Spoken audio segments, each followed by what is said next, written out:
Mais qu'est-ce que t'as, Louane? Bah, j'ai pas d'énergie en ce moment là, ça doit être le changement de saison, je suis canée. Bah, il faut prendre des vitamines, Louane. Et en parlant d'énergie, tu sais qui en a à revendre? Équateur. Équateur, c'est le sponsor de ce podcast et c'est un fournisseur alternatif d'énergie, justement. Mais oui, je connais, c'est un fournisseur de bois, d'électricité et de gaz, non? Exactement. Et ils ont aussi un outil trop stylé, le thermostat Narco, comme la série mais sans le S.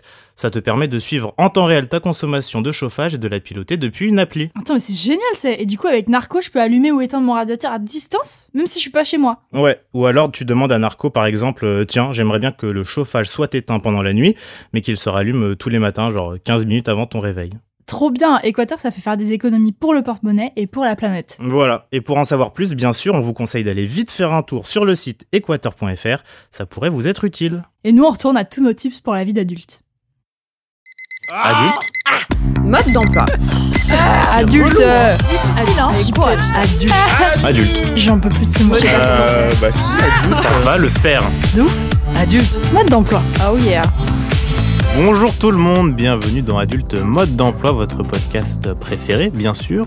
Alors aujourd'hui, c'est le niveau le plus élevé de la vie d'adulte qu'on va traiter dans tout ce podcast. Les impôts avec Louane. Comment ça va, Louane? Ça va et toi, Valentin? Bah ça va, on parle d'impôts, forcément. Moi, je comprends rien aux impôts. C'est vraiment moi une non zone plus. de flou dans ma vie. Voilà, fin de l'épisode. À bientôt. Fin de l'épisode. Moi, il y a une partie de mon entourage qui est content de payer les impôts, l'autre partie qui maudit ça à chaque seconde. Moi, je suis un peu entre les deux et je ne sais pas comment me positionner. Ouais, on va apprendre des trucs là. Tu connais des trucs, toi, Valentin, sur les impôts? Alors, est-ce que je connais des trucs? Moi, ça fait quoi? 5-6 ans que je fais ma déclaration. Alors, jusqu'à je payais pas d'impôts parce que c'était soit de l'alternance, soit des jobs étudiants très mal payés, donc c'était pas assez pour payer des impôts. Alors, c'est vrai que je sais comment ça fonctionne en théorie, parce que je suis journaliste économie, on le rappelle, Quand même. en temps normal. C'est quand même important, Bien sûr, alors. donc j'en ai besoin pour le taf. Mais quand ça en vient à mon cas, j'ai ce qu'on appelle la flemme, comme pour beaucoup des sujets dont on a parlé dans ce podcast. Donc, Louane, je te propose qu'on devienne des vrais adultes avec Sophie, Merci. notre chère amie Sophie. Bonjour Sophie. Bonjour, Sophie. Tu nous as aidé déjà à gérer notre budget. N'est-ce Enfin, pas? tu m'as aidé en tout cas. On va essayer de comprendre ce qui nous est prélevé chaque mois. Qui es-tu, Sophie? Est-ce que tu peux te représenter, s'il te plaît? Sophie Liotier, je suis spécialiste finance perso dans une association d'intérêt général qui s'appelle la Finance pour tous. Tu veux la première question? Ouais, première question, Allez, je c'est lance. parti. Allez, les impôts sur le revenu, ça sert à quoi? Ça sert à qui? Et où ça va? Alors, effectivement, il y a plein d'impôts différents ou de taxes différentes en France. Et l'impôt sur le revenu, déjà, ce qu'il faut savoir, c'est que ça représente à peu près 25% des ressources de l'ensemble de toutes ces taxes. Donc, c'est pas celui qui rapporte le plus. À titre d'exemple, c'est la TVA qu'on paye sans s'en rendre compte. Quand vous achetez un jean neuf, il y a 20% de TVA, mais vous le voyez pas parce que vous avez un C'est prix moins net. douloureux. C'est moins douloureux, mais c'est un taux très élevé. Et donc, après, il y a les prélèvements sociaux, il y a plein d'autres types d'impôts. Où il va cet argent? Tout cet argent, il va permettre d'alimenter les caisses de l'État pour financer les services publics, la protection sociale, l'enseignement, la sécurité, les transports, la culture, le sport, etc. Tout le monde paye des impôts? Et non. Eh non. Et non. Qui non. paye des impôts? Comme dans la famille de Louane, il y en a qui se félicitent, il y en a qui se maudissent. Ce qu'il faut savoir, c'est qu'il y a à peu près 37 millions de foyers fiscaux et il y en a que 17 millions qui paient l'impôt sur le revenu. Donc, il y a plus de la moitié des contribuables. Contribuable, ça veut dire quoi? Ça veut dire une personne qui fait une déclaration de revenus. Un jeune qui vit chez ses parents et qui est encore rattaché fiscalement n'est pas un contribuable. Voilà. Du coup, on a moins de 50% des Français qui payent l'impôt sur le revenu. Et comment ça se fait qu'il y en ait qui payent pas? C'est quand on gagne pas assez, comme moi avec mes jobs étudiants. Exactement. Il y a un seuil, il y a un barème. Tous les ans, le ministère des Finances publie le barème de l'impôt. On le revalorise du niveau de l'inflation. Ça veut dire que cette année, il a été beaucoup revalorisé pour éviter que les gens payent trop d'impôts à cause de ça. Si vous voulez, je vous donne quelques petits exemples. Ouais, Avec carrément, ouais. plaisir, Sophie. Un jeune qui gagne 2 000 euros par mois, il va payer environ, j'ai fait des simus sur le site des impôts, 1 000 euros d'impôts. Donc, il va avoir un coût mensuel de 85 euros. Quand tu gagnes 2000 euros par mois, Oui, tu payes 1000 euros à la fin d'année d'impôts. oui. Sauf que tu le payes pas à la fin de l'année. Oui, enfin... Tu payes chaque mois, quoi. Tu payes avec le prélèvement de la source. Et si je te donne un autre exemple, une personne qui gagne 3 000 euros, elle va payer 3 650 euros d'impôts. Donc en fait, plus tu gagnes, on appelle ça un impôt progressif, il y a un barème progressif, donc plus tu gagnes d'argent, plus tu vas être imposé. T'es en train de me faire flipper, Sophie. Mais en même temps, quand on paye des impôts, ça veut dire qu'on gagne bien sa vie. C'est bien C'est sûr. vrai, bien sûr. Et qu'il faut avoir bien géré les salaires qu'on a reçus toute l'année, n'est-ce pas? Exactement. Bien sûr, On a d'autres évidemment. épisodes pour ça, Valentin. C'est quoi le prélèvement à la source et est-ce que ça veut dire que ça se fera automatiquement et qu'on n'a plus rien à faire ou comment on fait? Alors, pas tout à fait. Bon, d'abord, ça a été mis en place en 2019, ça se fait dans tous les grands pays. C'est-à-dire qu'avant, on faisait une déclaration de revenus, on l'a fait toujours au printemps, et puis en fin août, début septembre, on nous disait, ben voilà, ça fait tant. Alors, on pouvait se faire mensualiser, ça évitait d'avoir la douloureuse. La nouvelle. Surtout au mois de septembre, généralement, on rentre de vacances, on a un les peu finances tapé vont dans mal. les caisses.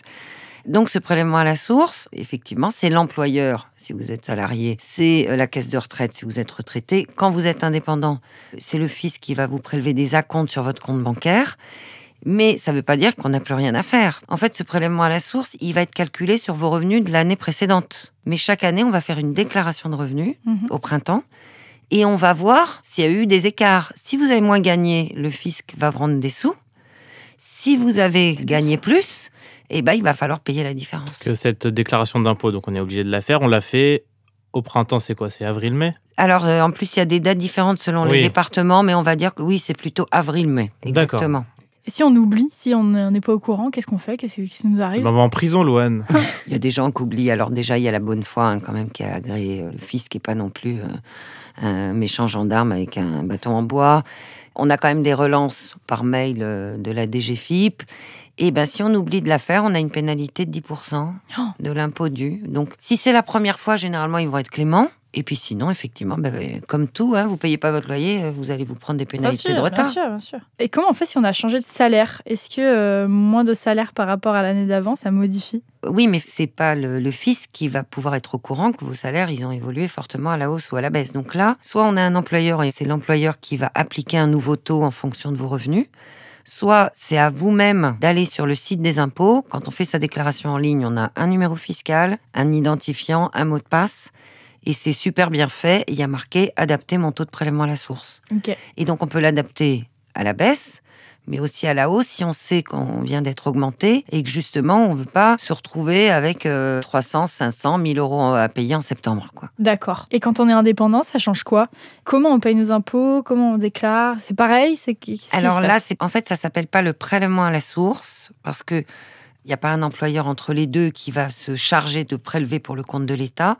Mais là, ça fonctionne sous le système d'acompte. C'est-à-dire que, toujours en fonction de ce que tu as déclaré l'an passé, c'est la Direction générale des impôts qui va directement ponctionner sur ton compte bancaire. On va dire que tu avais à peu près pour 800 euros. Elle va diviser ces 800 par 12 et elle va te pomper chaque mois la somme due. Pardon. Ça va te pomper, c'est Et le mot. quand on a plusieurs employeurs, les impôts savent qu'on a plusieurs employeurs, plusieurs sources de revenus Bien sûr. Ok. D'ailleurs, ça se récapitule dans la déclaration de revenus. Donc, c'est chaque employeur qui va prélever pour le compte de l'État. Et surtout, quand vous faites votre déclaration de revenus au printemps, il y a plein d'éléments préinscrits. Donc, il faut les vérifier, parce qu'il peut y avoir des erreurs.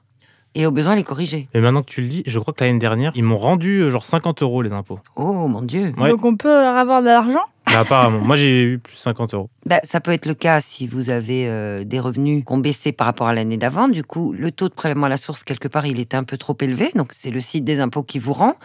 Ou parce que, par exemple, vous avez fait des dépenses fiscales qui vous offrent un petit bonus et du coup, vous êtes remboursé également. Et c'est quoi cette histoire de défiscalisation quand on achète, par exemple, de l'art ou quand on donne de l'argent à des associations? J'ai entendu parler de ça, ça fait payer moins d'impôts, non? Alors en fait, oui, c'est les dons aux associations, tout ça c'est vieux. C'est venu grâce à Coluche quand il a créé les Restos du Cœur. Ok. Et il a poussé le gouvernement à dire, faut encourager les Français à donner, mais faut leur donner une petite carotte fiscale en face. Et donc, ça c'est super parce que pour toutes les assos qui viennent en aide aux personnes en difficulté, Croix-Rouge, Restos du Cœur, Banque Alimentaire, etc., la réduction d'impôt, elle est de 75% de ce que tu donnes dans la limite de 1 000 euros par an. Ok. Donc, quelque part, si tu donnes 100, c'est comme si tu avais dépensé que 25. D'accord. Mais attention, l'avantage fiscal, il est réservé aux personnes qui payent des impôts.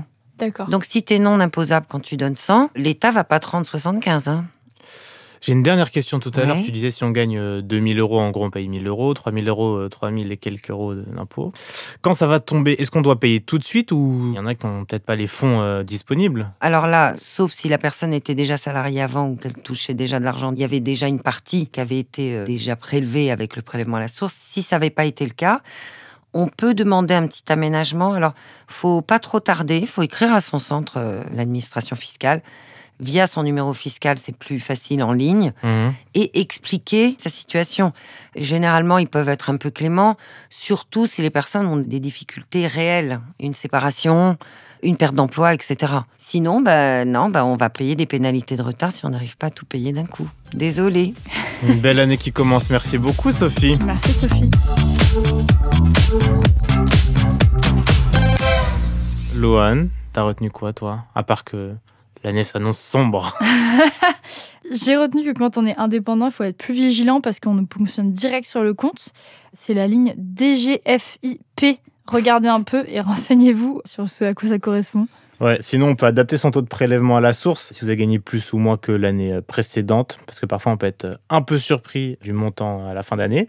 Et sinon, globalement, rendez-vous sur votre espace des impôts, impôts.gouv.fr. Vous avez notamment le simulateur dessus pour voir ce que vous allez payer. Ça fait toujours plaisir. Merci Sophie, merci Louane. Merci Valentin. Nous on se retrouve sur les réseaux sociaux de Nouvelles Écoutes comme d'habitude et comme Claude François, Instagram et Twitter.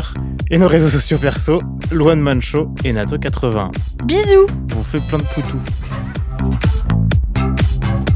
Adulte Mode d'Emploi est un podcast de Nouvelles Écoutes. Écrit et animé par nous, Louane et Valentin. La production et la coordination, c'est Mathilde Jonin et Cassandra de Carvalho. Direction artistique, Aurore Mailleux. Réalisation, Marion Gourdon. Enregistrement, montage et mixage par Constant et Robin au studio Caleçon.